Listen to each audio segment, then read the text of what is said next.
Nuestro país se encuentra sujeto a una amplia variedad de fenómenos naturales con alto potencial destructivo. Sismos, erupciones volcánicas, huracanes, inundaciones. A la pérdida de vidas humanas se suman los daños en infraestructura. De acuerdo con el diagnóstico del Programa Nacional de Protección Civil, se calcula que entre el 2000 y el 2012 estos sumaron 89,000 millones de pesos. ¿Qué tan preparados estamos? ¿Cuál es la responsabilidad de las autoridades y los ciudadanos? Esta noche en Mesa Cuadrada hablaremos de esto con el doctor Carlos Valdés, director del Centro Nacional de Prevención de Desastres. Quédese con nosotros.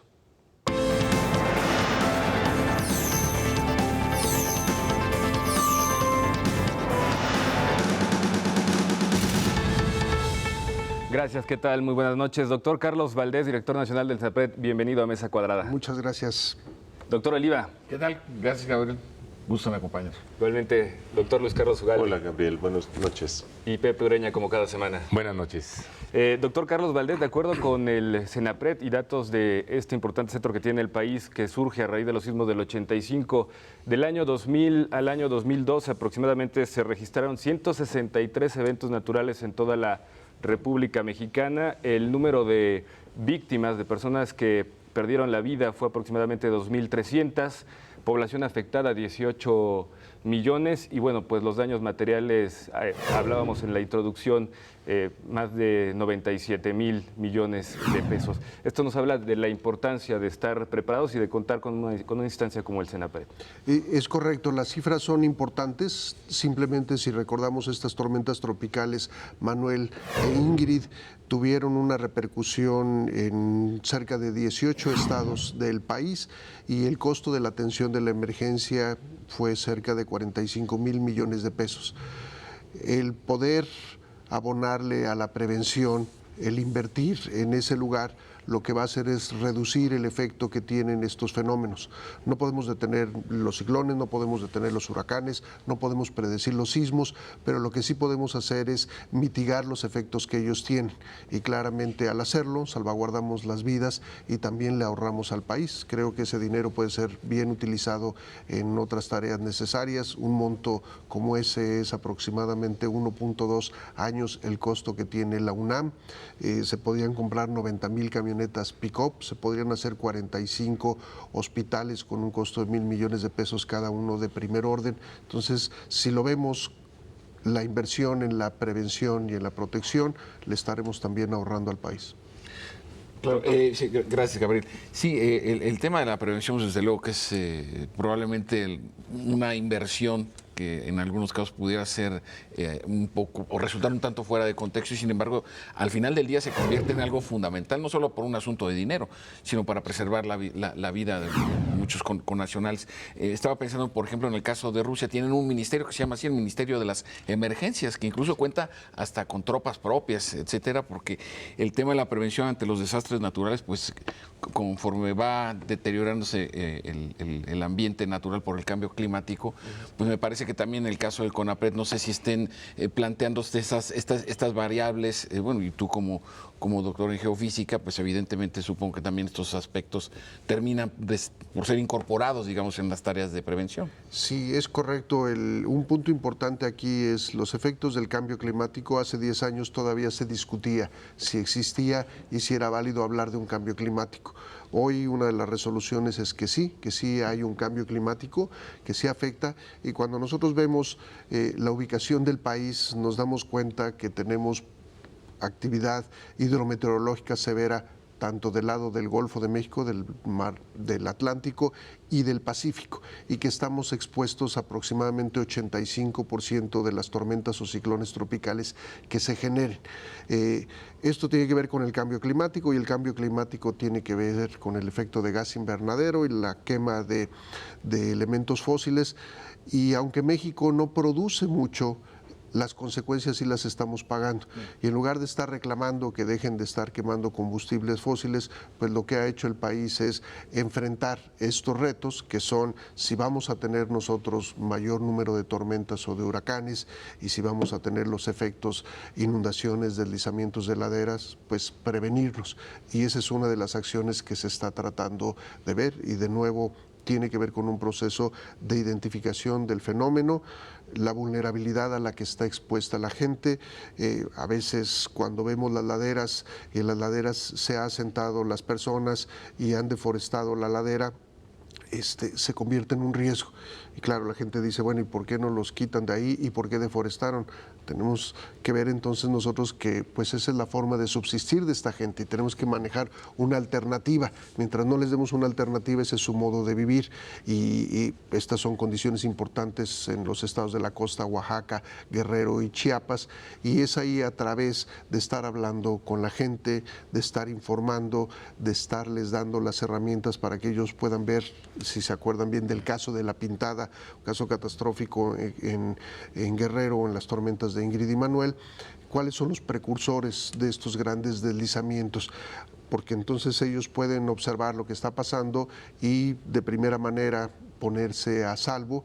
Y esa labor, por ejemplo, la estamos viendo, pues nosotros pensamos que todo el mundo habla español en este país y no, nos hemos dado a la tarea de convertir estos documentos, infografías en alguna de las lenguas indígenas nacionales, como es por ejemplo el mixteco, y pues la ignorancia de parte nuestra, cuando preguntamos por traductores en mixteco, lo que nos decían es en qué variante del mixteco, ¿no? Y decíamos nosotros, ¿cómo que qué variante? ¿Cuántas hay? Nos dicen cerca de 80, y dice uno 80. Entonces, ¿cuál es la más representativa? Y cuando ve uno las infografías y trata de buscar la palabra deslizamiento, la palabra sismo, no la reconocemos, y eso habla de la diversidad del país y lo tenemos que tomar en cuenta, tenemos que considerarlos, las costumbres de ellos, para darles esta información y que la tomen en cuenta y evitemos entonces que estos fenómenos se conviertan en desastres. Yo quisiera saber, México país, en el contexto internacional, ¿cómo se cataloga en términos de desastres? ¿Cuál es su proclividad? ¿Cuáles son las causas principales de riesgo en el país? Sí, somos claramente un país sísmicamente activo, volcánicamente activo e hidrometeorológicamente activo. Esta forma de definir el tema de la proclividad a desastres, ¿México cómo se ubica a nivel global?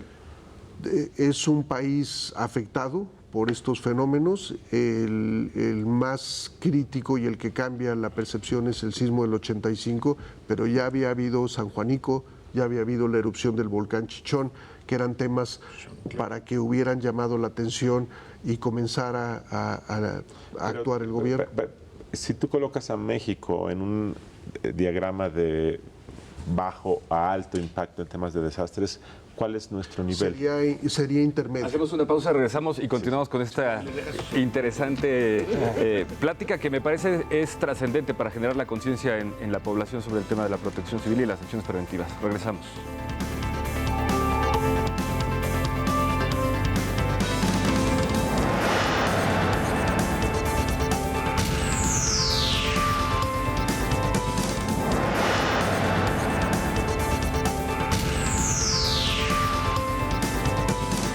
Ya estamos de regreso esta noche. Nuestro invitado Carlos Valdés, director del Senapred. Pepe Ureña. Sí, y hay un refrán que dice que Dios perdona siempre, el hombre a veces y la naturaleza nunca.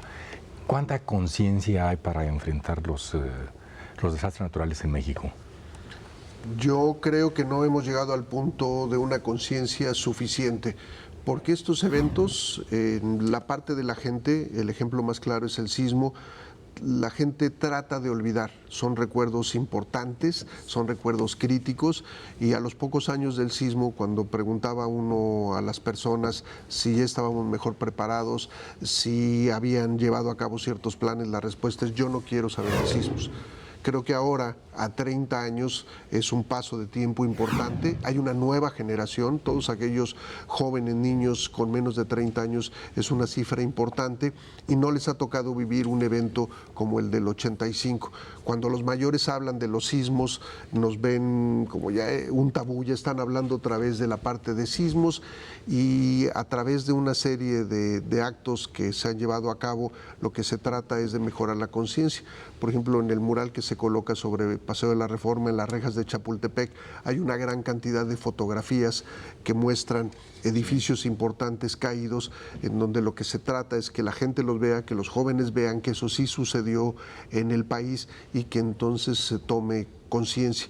Y cuando ocurren estos otros fenómenos en lugares diferentes del mundo, vale la pena reflexionar.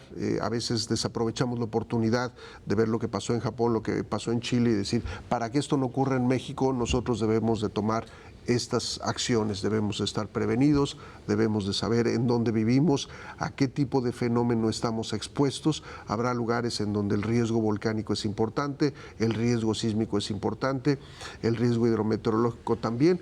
Por dar un ejemplo, esos serían los riesgos de la Ciudad de México.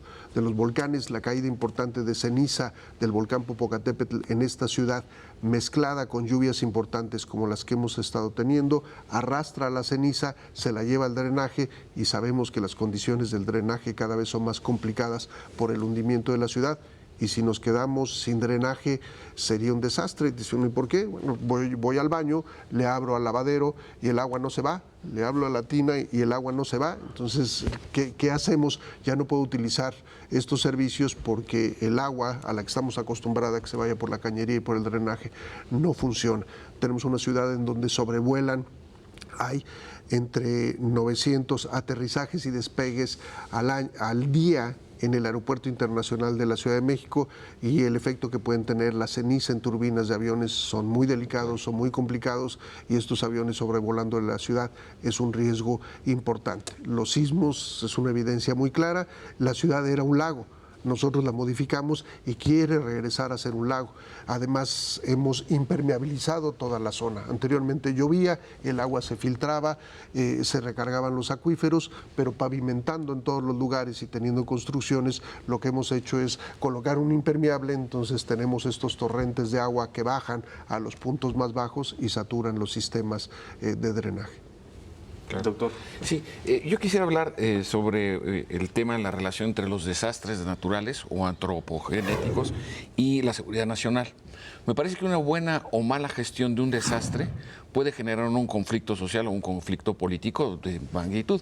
Me estaba acordando ahora que hablabas, Carlos, del sismo de Katmandú, de Nepal, por ejemplo, ¿no? Que colapsó 3/4 partes de la ciudad, y que su mala gestión propició una serie de movilizaciones, que tampoco estuvimos muy lejos en la Ciudad de México. La Asamblea de Representantes es consecuencia de la movilización social de los sismos de septiembre del 85 de manera muy directa, y sus efectos que tuvo esto sobre el sistema político.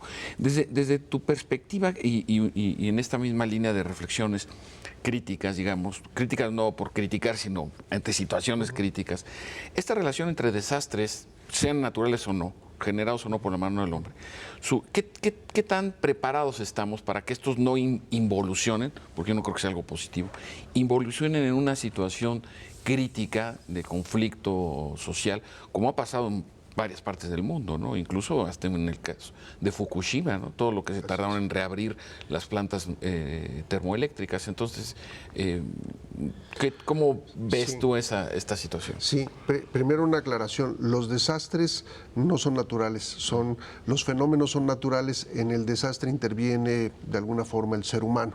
¿Dónde están las casas? ¿Dónde están las casas? ¿Dónde nos ubicamos? Claro. Es correcto.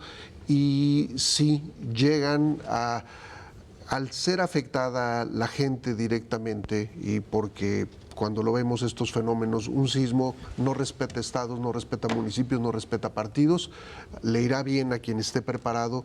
La reacción de la gente cuando tenemos estos fenómenos y los impactos contra las autoridades pues es muy fuerte. En algunos otros ejemplos, en otros países, hablamos del caso de Haití, pero en otros lugares como fue Nicaragua, después de un sismo muy importante en Managua en el año de diciembre de 1972, eso da pie a que el gobierno somocista finalmente salga y entre el gobierno sandinista.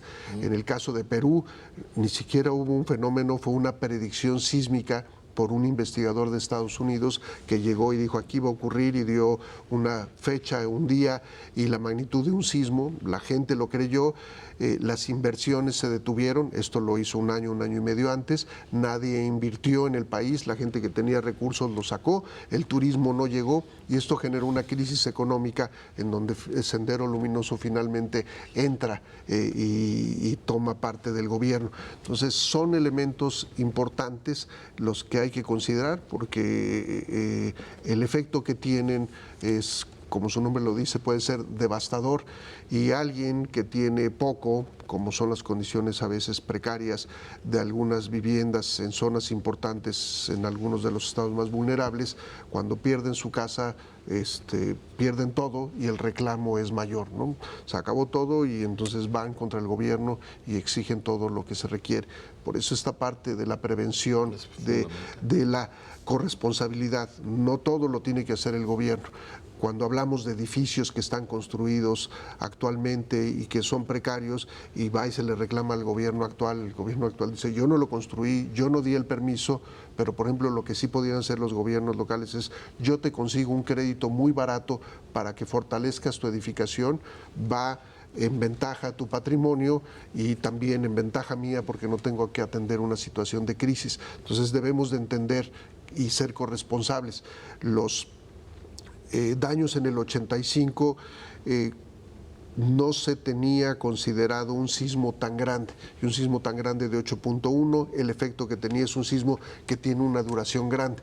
Edificios cuyo diseño venía de reglamentos del 57 y reglamentos del 79 no consideraban esos elementos, el golpeteo, las diferentes zonas sísmicas en la ciudad, y provocan que se colapsen cerca de 400 edificios de un universo de 1 millón. O sea, la cifra es pequeña en número, pero es importante por el efecto que tiene, el número de víctimas. Entonces, hay que actuar al parejo del gobierno. El gobierno no puede hacer todo, en este caso de la prevención va a nivel también individual, a nivel familiar, por eso se ha hecho énfasis en llevar a cabo simulacros familiares, el tener un plan familiar de protección civil en donde tenemos ya definidas las medidas y las tareas y lo que cada quien va a hacer para atender, por ejemplo, la situación de un sismo, de una inundación, de otro evento. El gobierno no puede hacer todo, pero también sí tiene la responsabilidad en promover precisamente esta cultura de prevención de la sociedad, porque por generación espontánea la misma sociedad no va a activarse y tomar conciencia, ¿no? Así es. Y creo que la parte ahí que juegan los medios de comunicación es muy importante.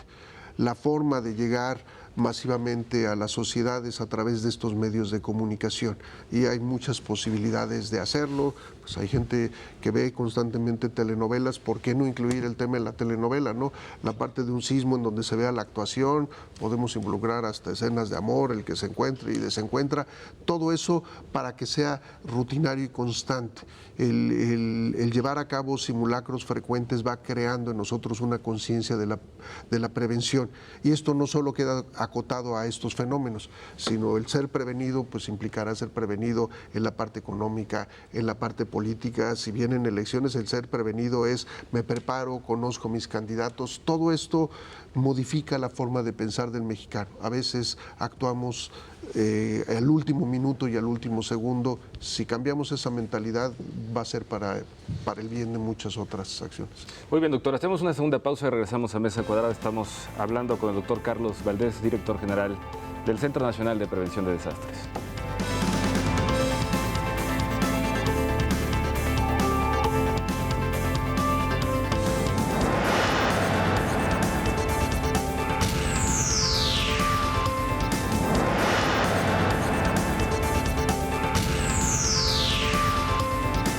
Ya estamos de regreso. En los bloques anteriores hemos platicado de que México se encuentra en un punto intermedio con el resto de las naciones del mundo en torno a las afectaciones sobre los desastres naturales. También hablamos de que hace falta conciencia y de medidas preventivas para atender y reaccionar en este tipo de casos. Y bueno, entramos a la recta final del programa. Luis Carlos Ugalde.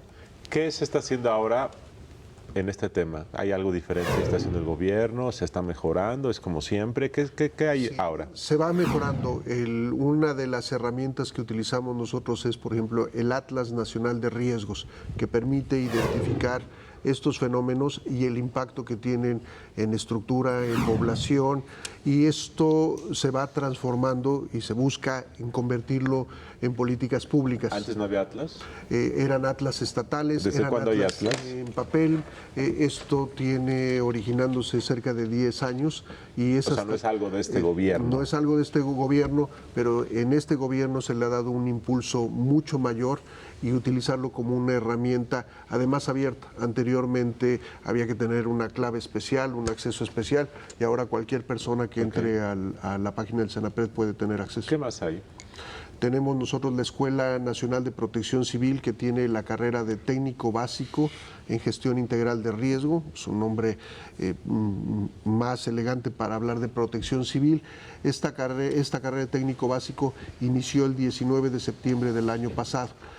Han habido 3 inscripciones y a la fecha tenemos 12,000 personas inscritas, y lo que se pretende es una carrera en línea, estandarizar los conceptos para que la gente de protección civil de todos los diferentes estados de nuestro país y diferentes regiones tengan una formación similar. Es una carrera que no cuesta, que está en línea, y en la que además se han sumado como 80 personas de otros países porque les ha interesado el tema. Entonces, anteriormente cada quien capacitaba a su gente bajo otros esquemas. Esto se estandarizó, va en esa dirección. Está también el Sistema Nacional de Alertas, en donde nosotros no hacemos todos los alertamientos o tenemos los sensores para llevar a cabo alertamientos, pero tenemos la información de quien la genera, del Servicio Sismológico Nacional, del Servicio Meteorológico Nacional, de la parte del CAT, que es el Centro de Alertamiento de Tsunamis que lleva Marina, y toda esta información se tiene en estos alertamientos, se vacían en el Atlas y rápidamente la gente puede ver el efecto o el impacto, por ejemplo, del sismo, cuáles fueron las intensidades que se registraron en zonas, y podría el sector salud identificar el número de hospitales que tiene, por ejemplo, en un lugar en donde la intensidad del sismo fue de 8. Aquí no estamos hablando de la magnitud, sino de la intensidad del efecto, y tomar entonces acciones de tipo inmediato. A través de otras industrias, por ejemplo, químicas, quien maneje cloro, podemos hacer simulaciones con estas herramientas, establecer un radio de 1 kilómetro, un círculo, y ver cuánta población está en ese círculo, ver directamente, porque todo está en línea y se está actualizando constantemente, las direcciones del viento que prevalecen en este día a través del Servicio Meteorológico Nacional, y hacia dónde se dirige, por ejemplo, la pluma de cloro, y obligar a las autoridades a que sea ese sector el prioritario para atender la emergencia. Son algunas de las herramientas. Nosotros funcionamos para generar todo este tipo de información, principalmente a los titulares de protección civil de los estados y de los municipios, cosa que no es fácil al hablar de cerca de 2,500 municipios en el país, pero nosotros, cuando tienen preocupación sobre un agrietamiento, sobre sismos que pareciera que están relacionados con la activación de un volcán, mandamos especialistas, asesoran a la gente, hacen evaluaciones y les dan una información sobre lo que está pasando. En ese tema, en normatividad, ¿cómo andamos? Porque los municipios tienen facultades para decidir qué hacer, cómo actuar, y no siempre en concordancia con la disposición federal. Es una parte. La otra parte también es que hay contradicciones en las políticas públicas. Por ejemplo, en el DF, cuando pasó el sismo del 85, se modificó el reglamento de construcciones y se evitaban edificios mayores a 6 pisos. Ahora ya los hay de más de 50. ¿Esto no contraviene mucho o contradice la política de Estado? A mí me gustaría nada más agregar en este planteamiento que hace Pepe. En el caso de Ingrid y Manuel, se generó la alerta sobre las condiciones meteorológicas que afectaban la costa del Pacífico. Eran los días de las fiestas patrias.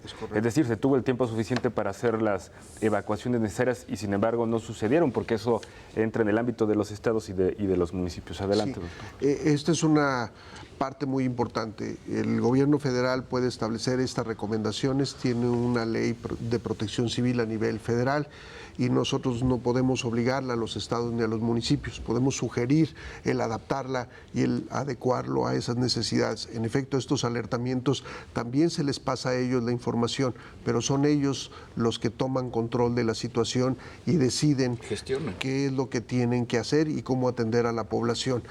Cuando finalmente ocurre, y desafortunadamente, un desastre, entonces sí entra la federación, hay una solicitud generalmente por parte del gobernador en donde pide que haya una declaratoria o de emergencia o ya de un desastre, se verifica de inmediato y se comienza a actuar y canalizar fondos federales para atender la emergencia. Esta situación anteriormente podía tardar 7, 8 días, ahora la hacemos en cuestión de horas, llega la declaratoria y de inmediato nosotros la validamos, decimos si hubo un sismo, las intensidades que generó este sismo sí pudieron provocar lo que nos está diciendo, lo validamos y de inmediato los fondos federales comienzan a tomar acciones. Con respecto a estas contradicciones, sí, inicialmente estaba la propuesta de que no se permitiera la construcción de edificios mayores. Cuando surge el reglamento de construcción de 1986, toma en cuenta los efectos del sismo y toma en cuenta la zonificación de la Ciudad de México. Es una ciudad que está zonificada en 3 niveles, es zona 1 con números romanos, zona 2 y la zona 3 que está subdividida en 3A, 3B, 3C y 3D, en donde la zona 3 es la que presenta mayor amplificación ante, por ejemplo, un mismo sismo de Guerrero, en donde el sismo dura más y en donde se generan los daños. Con este reglamento lo que se establece es que mientras que se cumpla con esos criterios de identificar la zona y tomar en cuenta los efectos que ocurrieron en los edificios colapsados en el 85, es permitido entonces grandes construcciones. Estas grandes torres que se han generado tienen cimentaciones especiales, tienen estructuraciones especiales para poder responder ante cualquier sismo. No así, o uno de los problemas graves es las construcciones que fueron construidas antes del reglamento de 1986. La ley no los obliga a tomar en cuenta ese reglamento y lo único que se puede sugerir es decirle, tome en consideración qué debería de modificar o fortalecer en su edificio para que el edificio pasara el reglamento actual. Y esas son otra vez a través de recomendaciones. Esa es una de las preocupaciones importantes porque cada vez más la plantilla de edificios y de casas que han permanecido en esta ciudad por más de 50 años es más grande y eso se convierte en un riesgo. Hemos visto en algunas noticias el colapso de viviendas en donde sin un sismo simplemente se colapsa y esto lo tomamos en cuenta otra vez regresando a que esta ciudad era un lago. Cuando hablamos de la humedad, un elemento frecuente, la gente dice que la humedad es todo un verdadero problema y lo que hacen resanan y pintan, pero lo que no se dan cuenta es que la humedad está afectando la cimentación y que mientras no nos metamos con eso para tratar de verificar cuál es el estado del acero en la cimentación, si ya se deterioró después de tantos años, cuando viene un sismo, directamente vamos a ver que el mantenimiento que no se llevó a cabo tiene un problema importante. Pues un tema inagotable, lo que sí ya se nos terminó fue el tiempo. Doctor Oliva, una muy breve reflexión. Bueno, lo que apuntaba Pepe Ureña hace un momento, la toma de conciencia por parte de los ciudadanos es el mejor recurso, yo creo, de la prevención, ¿no? Sí, aceptar que vivimos en esta gran ciudad y en este gran país y que con ello trae estos fenómenos y tomarlos en cuenta, ver qué podemos hacer. Actuar en ese sentido, ¿no? Así es. Pepe Ureña. Sí, usted hablaba fuera de cámara de que en Chile se movilizaron a 1 millón de personas en 5 minutos. En México hay capacidad de movilización. La idea a través de estos simulacros es que haya esa capacidad. Aquí hay cifras muy importantes. La Ciudad de México en el simulacro evacuó cerca de 6 millones, Jalisco 5 millones, y esto habla de muchos millones. Pero la conciencia debe ser de cada uno de nosotros. Sí, por eso se llevó a cabo en sábado, cuando no están funcionando las instituciones, para que tomáramos la responsabilidad como familia. El día que lo aceptemos y cuando entremos a un cine, nuestros hijos y nosotros identificamos las salidas, vemos la seguridad del lugar y ya estamos conformes con eso, seremos una sociedad mucho más preparada. Aquí qué bueno que yo estoy sentado cerca de la puerta porque sí llegué y entré y al ver un foro que tiene lámparas y una cantidad de condiciones, necesita uno echar un ojo. Tampoco tenemos que vivir todo el tiempo pensando en un sismo, en un volcán, en algo, pero que se vuelva en algo automático. Luis Carlos Ugalde, ya nos vamos. Pues muchas gracias y mucho éxito. Gracias. Doctor, gracias por venir esta noche a Mesa Cuadrada y por supuesto que nosotros aquí en Televisión Educativa ponemos el tema sobre la agenda para la reflexión y sobre todo para la conciencia. Nos vemos la próxima semana. Gracias.